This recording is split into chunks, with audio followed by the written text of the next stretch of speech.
সাব্বির রহমানের একাদশে না থাকা, অন্যদিকে খালেদ মাহমুদ সুজনের উপর চরমভাবে চটেছেন শাকিব খান।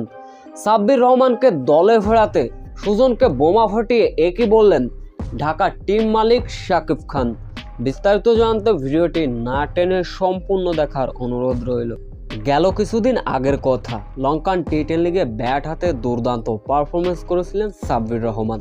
সাব্বির রহমান ভক্তরা তো আশাবাদী ছিলেনই, সাব্বিরও খুব জোর আশাবাদী ছিল এবার বিপিএলে তিনি কিছু করে দেখাবেন। কিন্তু বিপিএলে হুট করে তার একাদশে না থাকায় চরমভাবে খেপেছেন সাব্বির ভক্তরা।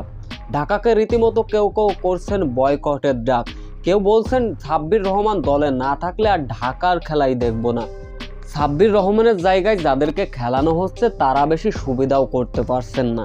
শুধু তারাই নয়, দলের পারফরমেন্স একদমই মলিন। 3টা ম্যাচ খেলেছে ঢাকা ক্যাপিটালস, যেখানে 3টাতেই শোচনীয় পরাজয়।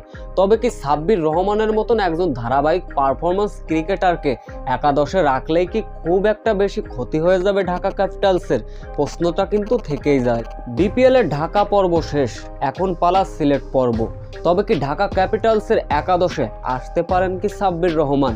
এদিকে সাব্বির রহমানকে একাদশে না দেখে রীতিমতো চটেছেন ঢাকার টিম মালিক শাকিব খান। তিনি রীতিমতো সুজনের উপর ক্ষুব্ধ হয়েছেন। তিনি বলেন, সুজন ভাই কি করছে আমি জানি না, সাব্বির রহমানের মতন একজন ক্রিকেটারকে কেন তিনি একাদশে রাখছেন না, কেন ম্যাচ খেলাচ্ছেন না। খালেদ মাহমুদ সুজনের সাথে একান্তে কথা বলবেন এ বিষয়ে শাকিব খান, এমনটাই তিনি প্রকাশ করেছেন। সো ভিউয়ার্স, এ বিষয়ে আপনাদের কি মতামত? সাব্বির রহমানের মতো ক্রিকেটারকে কি একাদশে সুযোগ দেওয়া উচিত? এ বিষয়ে অবশ্য আপনাদের মূল্যবান কমেন্ট করে যাবেন।